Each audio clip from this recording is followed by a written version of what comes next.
বিকর্ণ আর্যতীর্থের।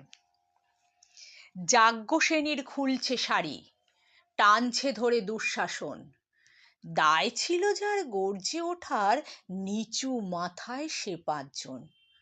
দুর্যোধনের নগ্ন উরু, ইঙ্গিতে তার ধর্ষকাম। হস্তিনাপুর দেখছে বসে, ধস্ত হতে তার সুনাম। অন্ধ রাজা সিংহাসনে, আর্ত চেঁচান বৌমা তার। নিজের দলের নির্যাতনে সব রাজা হন নির্বিকার। কর্ণ বসে হাসছে হা হা, রাজার দলের লোক তো সে। শর্তবিহীন সমর্থনে তাবৎ আরাম সুখ বসে। ভীষ্ম, দ্রোণ, কৃপ, নীরব, সরকারি লোক হাজার হোক, রাজার কথাই তোমার কথা, তুমি যখন রাজার লোক। খল শকুনি দেখছে সবই, বস্তুত সে ধ্বংস চায়।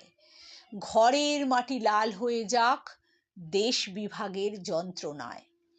সুশীল সভায় ঘটছে যখন রাজ অপরাধ জঘন্য, ঠিক তখনই তার বিরুদ্ধে চেঁচিয়ে ওঠেন বিকর্ণ। বিকর্ণ নন কেউ কেটা লোক, 100 ভাইয়ের একজনা। তেমন করে এর আগে কেউ তার কথাটাই জানতো না। যতুগৃহে কারেন্দ্রীরা, অন্তত তার নেই লেখা।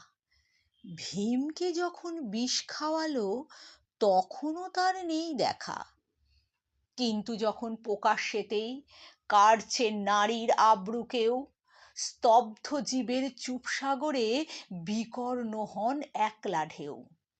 চেঁচিয়ে ওঠেন রাজার কুমার, যুবরাজের বিরুদ্ধেই। মহাবলী পাণ্ডবেরও তখন গলায় সে সুর নেই।